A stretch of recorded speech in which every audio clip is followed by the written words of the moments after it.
इमरान खान की बहन डॉक्टर उज़्मा खान ने बताया है, होता था मैं इनको कहता था मेरे सर को कुछ हो रहा है, कहते कि मैं इनको कहता था मुर्सी को इन्होंने ऐसे मारा था। ये मुझे मिस्र के सदर मोरसी की तरह मार देंगे।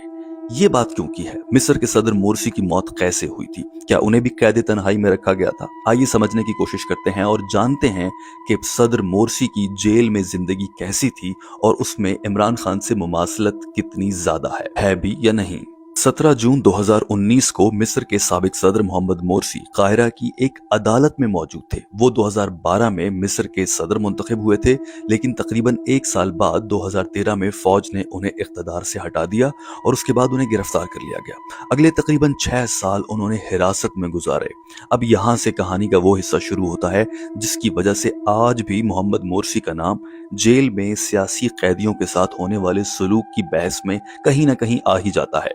अक़वाम मुत्तहिदा के खुसूसी माहिरीन को फराहम की गई एक तफसीली दस्तावेज के मुताबिक मिस्र की टोरा जेल कॉम्प्लेक्स में मोरसी को तकरीबन 5 साल तक रोजाना 23 घंटे तन्हाई में कैद रखा जाता, यानी दिन का सिर्फ 1 घंटा उन्हें अपनी कोठरी से बाहर निकलने की इजाजत थी, जिसमें वो वर्जिश करते थे, मगर मुलाकात तब भी किसी से नहीं कर सकते थे। इसी दस्तावेज में कहा गया है कि उन्हें किताबों, अखबारात, रेडियो और लिखने के सामान तक मुनासिब रसाई नहीं थी।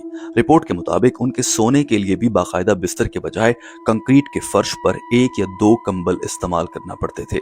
खानदान से मुलाकातें भी इंतहाई महदूद थी। ह्यूमन राइट्स वॉच के मुताबिक कई बरसों के दौरान खानदान से मुलाकात का मौका इंतहाई कम दिया गया और वकला और खानदान तक रसाई के हवाले से भी शदीद पाबंदियां आयद थी। यहाँ एक और अहम पहलू भी था और वो उनकी सेहत। अक़वाम मुत्तहिदा को फराहम करदा मालूमात के मुताबिक Mohamed Morsi sugar, high blood pressure और जिगर की बीमारियों समेत कई मसाइल का शिकार थे। उनके बारे में ये भी बताया गया कि हिरासत के दौरान उन्हें अचानक से बेहोशी के दौरे पड़ते थे। इसके अलावा उनकी बाईं आंख की बिनाई मुतासिर हुई और उनके खानदान ने अद्वियात और तिब्बी देखभाल के हवाले से बार बार दरखास्तें की। अक़वाम मुत्तहिदा के दस्तावेज में ये इल्ज़ाम भी है कि खानदान की तरफ से फराहम की जाने वाली ज़रूरी तिब्बी चीज़ों तक उन्हें मुनासिब रसाई नहीं दी गई थी। लेकिन यहाँ पर यह बात समझना भी ज़रूरी है कि ये सब कुछ वो मालूमात, गवाहियाँ और शवाहिद और शिकायतें हैं जो अक़वाम मुत्तहिदा को की गई हैं। मिस्र की हुकूमत इन सब से इनकार करती है और दौरान कैद अक़वाम मुत्तहिदा के किसी भी नुमाइंदे ने मोरसी से मुलाकात भी नहीं की थी। अब आते हैं 17 जून 2019, जहां से बात शुरू हुई, वो दिन जब मोरसी अदालत में मौजूद थे और ये इस पूरी कहानी का इंतहाई अहम मोड़ है। मोहम्मद मोरसी अपने खिलाफ जासूसी के मुकदमे की समाअत के लिए अदालत में मौजूद थे। उन्होंने जज से बात करने की इजाजत मांगी, उन्हें बोलने की इजाजत दी गई और वो अदालत में मौजूद एक शीशे के पिंजरे के अंदर से चंद मिनट तक ही बात कर पाए थे कि वो अचानक से उसी पिंजरे के अंदर गिर गए।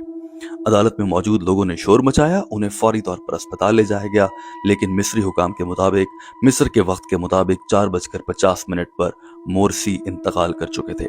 आज भी मोरसी के अहले खाना ये इल्ज़ाम लगाते हैं कि उनकी कैद तन्हाई, इंसानों के साथ राब्ता मुनक़ता हो जाना और ये तमाम वजूहात थी जिसकी वजह से मोहम्मद मोरसी धीरे धीरे एंग्जाइटी के पेशेंट बनते गए और फिर उन्हें अचानक से दिल का दौरा पड़ा।